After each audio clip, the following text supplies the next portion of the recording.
अतिक्रमण करून दुसऱ्याच्या जमिनीवर घर बांधलं तर ती जमीन आणि ते घर तुमचं होऊ शकतं का? सुप्रीम कोर्टाचा हा अतिशय महत्त्वाचा ऐतिहासिक निकाल आज मी तुमच्या पुढे घेऊन आलोय.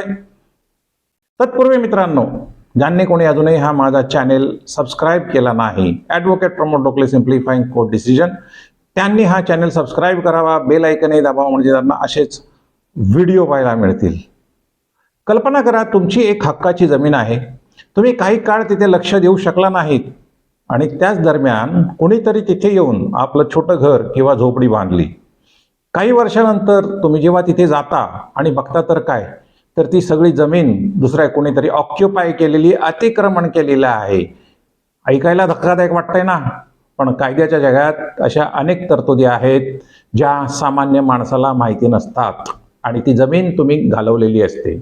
तर आजच्या भागात आपण अशाच अतिक्रमणावरच्या एका खळबळजनक केसबद्दल बोलणार आहोत, जी थेट सुप्रीम कोर्टापर्यंत पोहोचली.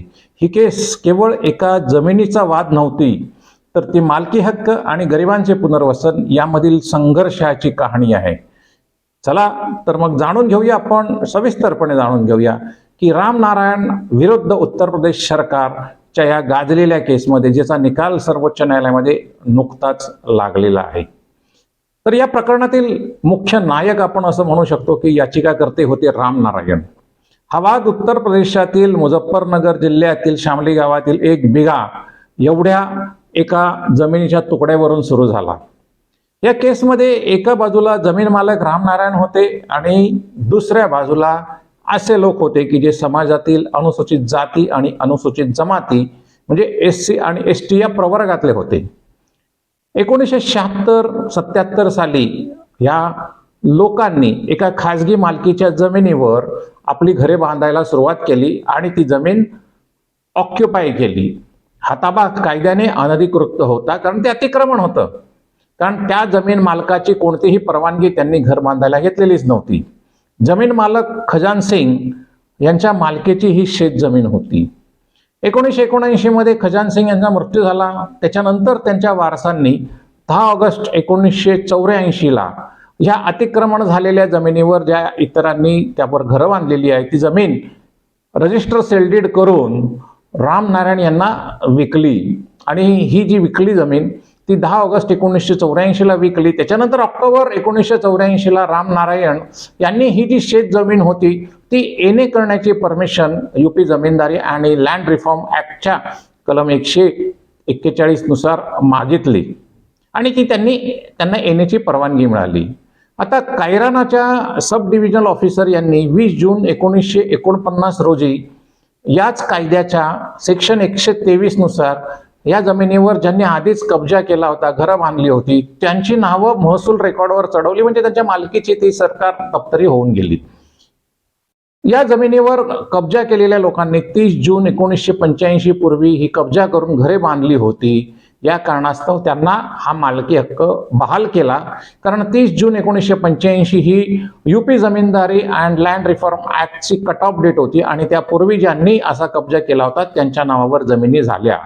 वर्षानुवर्षे लोक तिथे राहत होते. हा वाद न्यायालयात गेला आणि प्रश्न निर्माण असा झाला की एखाद्याच्या खाजगी जमिनीवर जर गरीब कुटुंबाने घर बांधले असेल तर सरकार ते नियमित करू शकते का? आता या वादाचा प्रवास खालच्या कोर्टातनं साहजिकच वरच्या कोर्टांपर्यंत गेला. सुरुवातीला हे प्रकरण स्थानिक महसूल अधिकाऱ्यांच्याकडे म्हणजे रेव्हेन्यू अथॉरिटीजकडे गेलं, त्यानंतर बोर्ड ऑफ रेव्हेन्यूकडे गेलं आणि ह्या दोन्ही अथॉरिटीजनी ही जमीन ऑक्युपाय केलेल्या म्हणजे अनधिकृतपणे अतिक्रमण केलेल्या मंडळींच्या ज्यांनी घरं बांधले त्यांच्या मालकीची आहे असा निर्वाळा दिला. कनिष्ठ न्यायालयामध्ये आणि बोर्ड ऑफ रेव्हेन्यूमध्ये असा युक्तिवाद करण्यात आला होता की उत्तर प्रदेश जमीनदारी निर्मूलन कायद्याचे नियम हे केवळ सरकारी आणि ग्रामसभेच्या जमिनीलाच लागू होतात असं राम नारायण म्हणाले.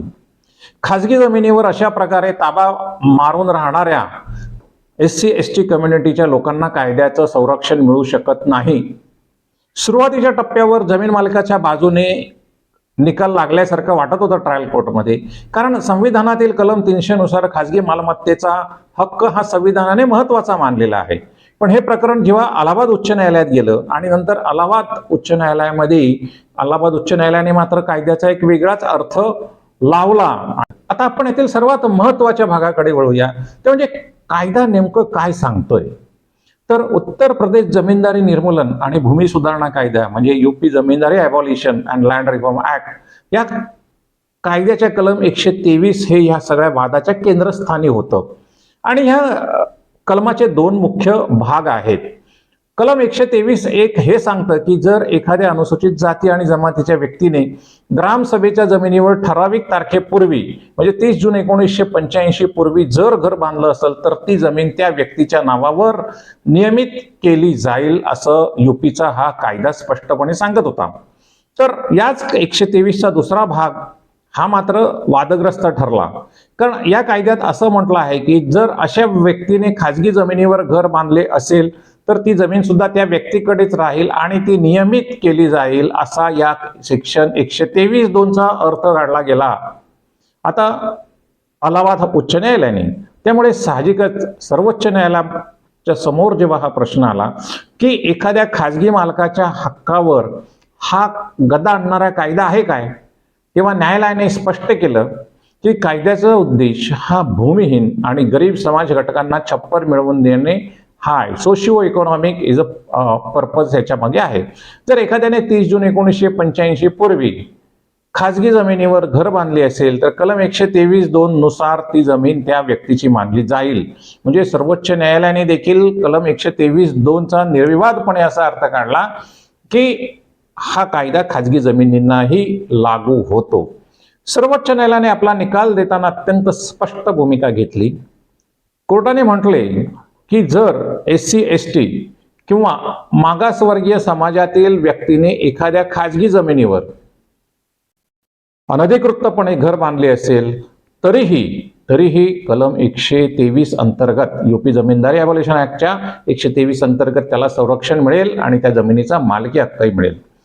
सर्वोच्च न्यायालयाने मान्य केली की हा ताबा जरी अनधिकृत असला तरी कायद्याच्या विशेष तरतुदींनुसार तो नियमित केला जाऊ शकतो. याचा अर्थ असा की जमीन मालक आता त्या लोकांना तिथून हकलून देऊ शकत नाही. ही जमीन त्या रहिवाशांच्या नावाने झाली आहे असं मानलं जाईल. ज्याला सेटल्ड कब्जा असं म्हणतात तो प्रकार हा आहे. आता जमीन धारकांच्यासाठी या केसचं महत्व काय?